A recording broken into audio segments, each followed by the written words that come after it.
Hi friends, എനിക്ക് നിങ്ങളോട് കുറച്ച് കാര്യങ്ങൾ സംസാരിക്കാനുണ്ടായിരുന്നു. ആരും കേൾക്കാതെ പോകരുത്. ഇത് മുഴുവനായിട്ട് നിങ്ങൾ കേൾക്കണം. ഇതെനിക്ക് വേണ്ടിയല്ല ഞാൻ പറയുന്നത്, ഞാൻ വേറൊരാൾക്ക് വേണ്ടിയാണ് ഞാനിപ്പോൾ സംസാരിക്കുന്നത്.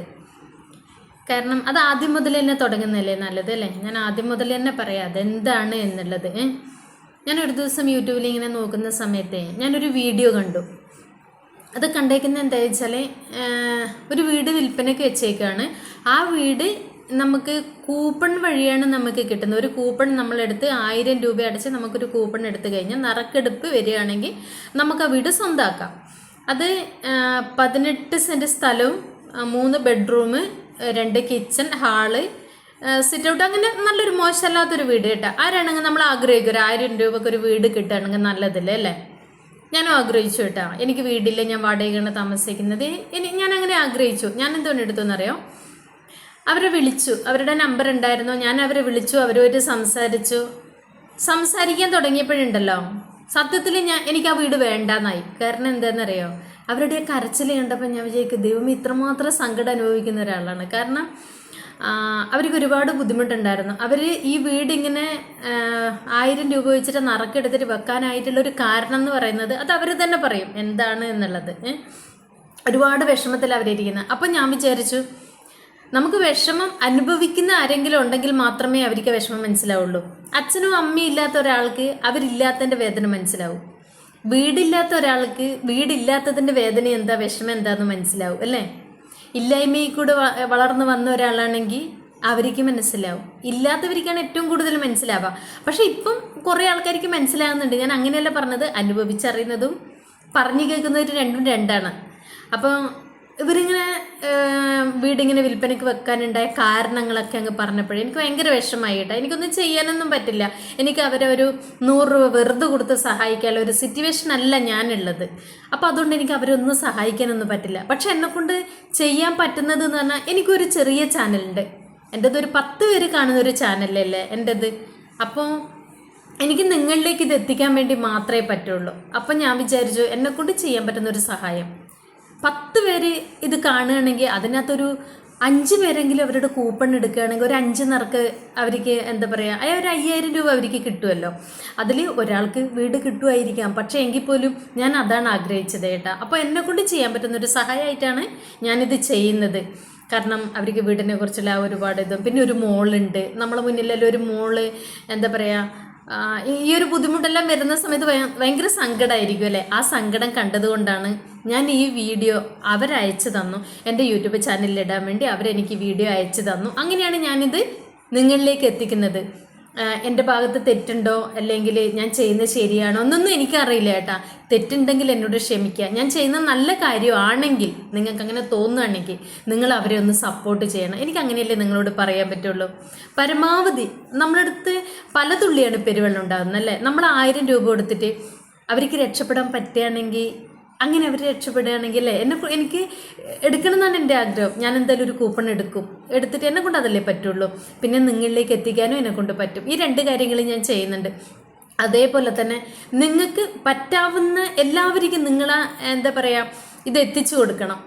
ഈ ഒരു ഇതിങ്ങനെ സംഭവം ഉണ്ട്. അപ്പം നിങ്ങളിൽ കൂടെ 2 ആൾ കാണുകയാണെങ്കിൽ ഒരാൾ കൂപ്പൺ എടുക്കുകയാണെങ്കിൽ അത്രയും നല്ലതല്ലേ? അതേപോലെ തന്നെ നിങ്ങളും എടുക്കാൻ വേണ്ടി ശ്രമിക്കുക. പിന്നെ അവരുടെ ഫോൺ നമ്പർ വേണമെങ്കിൽ നിങ്ങൾ പറഞ്ഞാൽ മതി. അവരുടെ ഫോൺ നമ്പർ തന്നെ ഞാൻ തരും. നിങ്ങൾക്ക് അവരോട് നേരിട്ട് തന്നെ സംസാരിക്കുക, കാര്യങ്ങളൊക്കെ ചോദിക്കുക, മനസ്സിലാക്കുക ഒക്കെ ചെയ്യാം. പൈസ അവർക്ക് നേരിട്ട് അയച്ചു കൊടുക്കാനായിട്ടുള്ള ഇതുണ്ട്. എല്ലാ കാര്യങ്ങളും അവർ തന്നെ ചെയ്യും. അവരെനിക്ക് ഇത് പ്യുവർ കട്ടിൻ്റെ ഇത് അയച്ചു തന്നിട്ടുണ്ട്. പക്ഷെ ഞാനത് നിങ്ങൾക്കിപ്പം ഇതിനകത്ത് ഇടുന്നില്ല. ഞാൻ അവരുടെ നമ്പർ നിങ്ങൾക്ക് ആവശ്യമാണെങ്കിൽ നിങ്ങൾ കമൻറ്റ് ബോക്സിൽ വന്ന് പറഞ്ഞാൽ മതി. ഞാൻ ആ നമ്പർ നിങ്ങൾക്ക് നേരിട്ട് ഇട്ട് തരുന്നതായിരിക്കും. ബാക്കി എല്ലാ കാര്യങ്ങളും അവർ നേരിട്ട് സംസാരിക്കും. പിന്നെ അവർ ഒരു വീഡിയോ ചെയ്തിട്ട് എനിക്ക് ഇട്ട് തന്നിട്ടുണ്ടായിരുന്നു കേട്ടോ. ആ വീഡിയോ ഞാൻ ഇതിനോടൊപ്പം വെക്കുന്നുണ്ട്. അത് മൊത്തമായിട്ട് നിങ്ങളൊന്ന് കാണണം. അത്ര സമയമില്ലെങ്കിലും നമുക്ക് ചെയ്യാൻ പറ്റുന്ന ഒരാൾക്ക് വേണ്ടിയിട്ട് ഒരു ചെറിയ സപ്പോർട്ട് മാത്രമല്ല, അത് കണ്ടിട്ട് നിങ്ങൾക്കൊരു നറുക്കെടുക്കാം. ഒരു എന്താ പറയുക, കൂപ്പൺ, നിങ്ങൾക്ക് 1000 രൂപ അടിച്ചൊരു കൂപ്പൺ എടുക്കാൻ പറ്റുകയാണെങ്കിൽ അതെടുത്ത് നിങ്ങൾ സഹായിക്കുക. മറ്റുള്ളവരിലേക്ക് എത്തിക്കാൻ പറ്റുകയാണെങ്കിൽ നിങ്ങൾ അതും ഒന്ന് ചെയ്യാം. എൻ്റെ ഭാഗത്ത് തെറ്റുണ്ടെങ്കിൽ നിങ്ങൾ ക്ഷമിക്കുക. ഞാൻ ചെയ്യുന്നത് നല്ലതാണെങ്കിൽ എന്നെ ഒന്ന് സപ്പോർട്ട് ചെയ്തേക്കണം കേട്ടോ. ഒന്ന് അവർക്ക് വേണ്ടി ഒന്ന് ചെയ്തേക്കണം കേട്ടോ. അതാണ് ഞാൻ ചെയ്യുന്നത്. ഞാൻ എന്തായാലും ഇതിൻ്റെ കൂടെ ഇത് ഇടുന്നുണ്ട്. ആ വീഡിയോ നിങ്ങൾ മൊത്തമായിട്ടൊന്ന് കാണും. എൻ്റെ ഈ വീഡിയോ കാണുന്ന എല്ലാവരോടുമായിട്ട് എനിക്കൊരു അപേക്ഷയേ ഉള്ളൂ. VMTV ന്യൂസ് വഴിയും വിഘ്നേശ്വര ചാരിറ്റബിൾ ട്രസ്റ്റിൻ്റെ ആശ്രയ സമ്മാന പെരുമഴ എന്ന ഒരു പദ്ധതിയിലൂടെ ഞാൻ എൻ്റെ വീഡിയോ ഇപ്പോൾ ചെയ്ത് എല്ലാവരിലും എത്തിക്കുന്നുണ്ട്. എല്ലാവരും ആ ഒരു വീഡിയോ കണ്ട് ഞങ്ങൾക്കൊരു 1000 രൂപയുടെ കൂപ്പൺ എടുത്ത് ഞങ്ങളെ സഹായിക്കണം. കാരണം എൻ്റെ അമ്മ ക്യാൻസറായിരുന്നു. അമ്മ 19 വർഷമായി മരിച്ചിട്ട്. പക്ഷേ 5 വർഷത്തോളം എൻ്റെ അമ്മ ക്യാൻസർ വന്ന് ചികിത്സയിലായിരുന്നു. ഒന്നും തന്നെ എൻ്റെ അന്നത്തെ കാലത്ത് അച്ഛൻ കൂലിവേലക്കാരനായിരുന്നു. അപ്പോൾ ഒക്കുന്ന ഇതിലൂടെ എൻ്റെ അച്ഛൻ എൻ്റെ അമ്മയെ ശുശ്രൂഷിച്ചു. വീട്ടിൽ ലോണും ഒക്കെ എടുത്തും ആളിൽ നിന്ന് പലിശയ്ക്ക് എടുത്തും ഒക്കെ അമ്മേനെ രക്ഷിച്ചുകൊണ്ട് മുമ്പോട്ട് പോയി. പക്ഷേ എൻ്റെ അമ്മയെ കിട്ടിയതുമില്ല. എൻ്റെ അമ്മ മരിച്ചുപോയി. അതിനെ തുടർന്ന് പിന്നെ 2-3 വർഷം കഴിഞ്ഞപ്പോൾ എൻ്റെ അച്ഛന് താങ്ങുന്നതിനും അപ്പുറമായി. അമ്മയും അച്ഛനും നല്ല സന്തുഷ്ടമായ ജീവിതമായിരുന്നു. ഞാൻ ഏക മകളാണ്. എനിക്ക് ആങ്ങളെയോ പെങ്ങളോ ഒന്നുമില്ല. ഇപ്പം എൻ്റെ അമ്മയും എൻ്റെ അച്ഛനും എന്നെ പൊന്നുപോലെ തന്നെയാണ് വളർത്തിയത്. അപ്പോൾ എൻ്റെ അമ്മയുടെ ഇതിലൂടെ ഞങ്ങൾ ഇങ്ങോട്ട് 11 തുടങ്ങി. എൻ്റെ അച്ഛന് തളർന്നു, ഒരു വശവും തളർന്നു. 8 വർഷത്തോളം ചികിത്സയിലായിരുന്നു. ഓരോ സംസാരശേഷിയോ ഒന്നുമില്ലാതെ. എൻ്റെ ഹസ്ബൻഡ് തന്നെയാണ് എല്ലാ കാര്യങ്ങളും ഒക്കെ നോക്കി വന്നത്. അപ്പം ഞങ്ങളെ പുരയിടങ്ങളെല്ലാം ലോൺ വയ്ക്കുകയും കാര്യങ്ങളൊക്കെ ചെയ്യുകയും ചെയ്യേണ്ടി വന്നു. എൻ്റെ അച്ഛനും കൂടെ കിടന്നതോടെ ഞങ്ങൾ ആകെപ്പാടെ തളർന്നു പോയി. അതിനെ തുടർന്ന് ഞങ്ങൾക്ക് ബാധ്യതയായി. എന്നാലും എൻ്റെ ചേട്ടൻ ഗൾഫിലായിരുന്നു, പ്രവാസിയായിരുന്നു. അപ്പോൾ ആ ഒരു വരുമാനത്തിൽ ഞങ്ങൾ ഒരു കുഴപ്പമില്ലാതെ മുമ്പോട്ട് പോകുമായിരുന്നു. അപ്പോഴാണ് ഈ കൊറോണ എന്ന പ്രശ്നം വന്ന് ചേട്ടൻ്റെ നാട്ടിൽ വരേണ്ടിയൊക്കെ വന്നു. അപ്പം നമ്മളെ ലോണുകളെല്ലാം പെൻഡിങ്ങിലായി. പിന്നെ പലിശയ്ക്ക് എടുത്തവർക്കൊക്കെ പലിശകൾ മുടങ്ങാൻ തുടങ്ങി. ഇതൊക്കെ വന്നതിനെ തുടർന്ന് ഞങ്ങൾ ആകെപ്പാടെ അങ്ങ് തകർച്ചയിലായി. അങ്ങനെ ഇരിക്കുമ്പോഴാണ് ചേട്ടന് വലിയൊരു ആക്സിഡൻറ്റ് വരുന്നതും ലക്ഷങ്ങൾ ചേട്ടനും ചിലവാക്കേണ്ടി വരുന്നത്. അപ്പോൾ എല്ലാം കൂടെ ഞങ്ങളെക്കൊണ്ട് അത് പറ്റുന്നതിനും അപ്പുറമായി. അങ്ങനെ മുമ്പോട്ട് പോയി ഞങ്ങൾ മരിക്കാമെന്ന് തന്നെ തീരുമാനിച്ചു. ഞാനും എൻ്റെ ഹസ്ബൻഡും മോളും കൂടി മരിക്കാമെന്ന് എൻ്റെ പൊന്നുമോൾ എന്തെങ്കിലും ഒരു വഴി കണ്ടെത്തിക്കൂടെ എന്ന് ചോദിച്ചു. അതിനെ തുടർന്നാണ് ഞാനിപ്പം VMTV ന്യൂസിൻ്റെ വിഘ്നേശ്വര ചാരിറ്റബിൾ ട്രസ്റ്റ് അവരുടെ ഇതിൽ ആശ്രയ സമ്മാന പെരുമഴ എന്ന പദ്ധതിയിലൂടെ ഞാൻ ഈ ഒരു വീഡിയോയിലൂടെ ഞാൻ എല്ലാവരുടെയും മുമ്പിൽ എത്തിയത്. അത് ദയവ് ചെയ്ത് നിങ്ങളെല്ലാവരും ഒരു 1000 രൂപയുടെ കൂപ്പൺ എടുത്ത് ഞങ്ങളെ സഹായിക്കണം. ഉണ്ടായിരുന്നെന്ന് പറഞ്ഞാൽ നമ്മൾ നല്ല രീതിയിൽ ജീവിച്ചപ്പോൾ നമുക്ക് എല്ലാവരും ചുറ്റിനുണ്ട്. പക്ഷേ ഇന്നൊരു അധപ്പതനം വരുമ്പോൾ ആരുമില്ല. അത് നമുക്ക് ദൈവം പഠിപ്പിക്കാൻ തന്നൊരു പാഠമായിട്ട് ഞാനിപ്പോൾ കരുതുകയാണ്. കാരണം ഞങ്ങൾക്ക് സത്യം പറഞ്ഞാൽ നമ്മൾ വളർത്തുന്ന മൃഗങ്ങൾക്ക് നമ്മളോട് ആ നന്ദി കാണും. കാരണം ഞങ്ങളെ വീട്ടിലുണ്ടായിരുന്നെന്ന് പറഞ്ഞാൽ ഞങ്ങൾക്ക് വാടക വീട്ടിലോട്ട് ഞങ്ങൾ മാറിയപ്പോൾ ഞങ്ങളെ പൂച്ച നമുക്ക് കൊണ്ടുപോകാനും ഒന്നും സാധിച്ചില്ല. അപ്പോൾ ആ പൂച്ചയെ പിടിക്കാൻ കിട്ടിയില്ല. അപ്പോൾ ആ പൂച്ച ഞാൻ ഒരു മാസമോ 2 മാസമോ കഴിഞ്ഞ് ഞാൻ അവിടെ എത്തിയാലും എൻ്റെ പിറകെ നടന്ന് കരയുന്നുണ്ട്. അപ്പോൾ അതിൻ്റെ അർത്ഥം എന്ന് പറഞ്ഞാൽ അവർക്ക് നമ്മളോടുള്ള നന്ദിയുണ്ട്.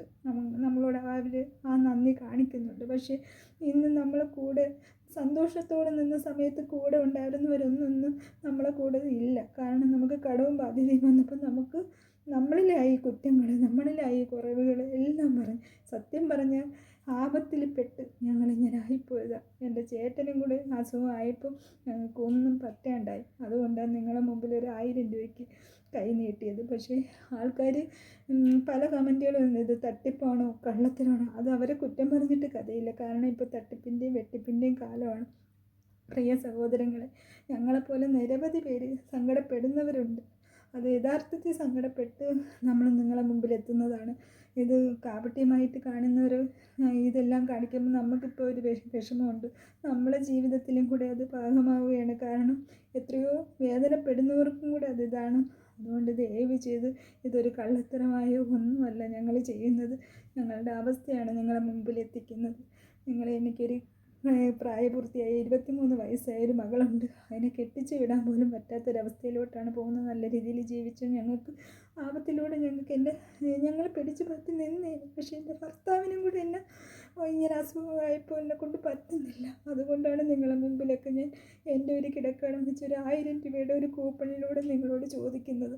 നിങ്ങൾ ദയവ് ചെയ്ത് അതെടുത്ത് എൻ്റെ മോളും എൻ്റെ ഹസ്ബൻഡും ഞാനും നിങ്ങളെ വീട്ടിലെ ഒരു അംഗമായി തന്നെ നിങ്ങൾ കണ്ട് ഞങ്ങളെ സഹായിക്കണം. നിങ്ങളുടെ ഒരു 1000 രൂപ ഞങ്ങൾക്ക് അതൊരു ജീവിതത്തിലെ ഒരു ഇതാവും. നിങ്ങളെല്ലാവരും കൂടി ഞങ്ങളെ ഒന്ന് സഹായിച്ച് VMTV ന്യൂസിൻ്റെ അതിലൂടെ ചാനൽ ലിങ്ക് നിങ്ങൾ ഓപ്പൺ ചെയ്ത് നിങ്ങളെല്ലാവരും എന്നെ ഒന്ന് സഹായിക്കണം. ദയവ് ചെയ്ത് സഹായിക്കണം. നിങ്ങളെ എല്ലാവരെയും ഒരു പ്രാർത്ഥനയും സഹായവും എനിക്കും എൻ്റെ കുടുംബത്തിനും കുടുംബത്തിനും ഉണ്ടാവണം.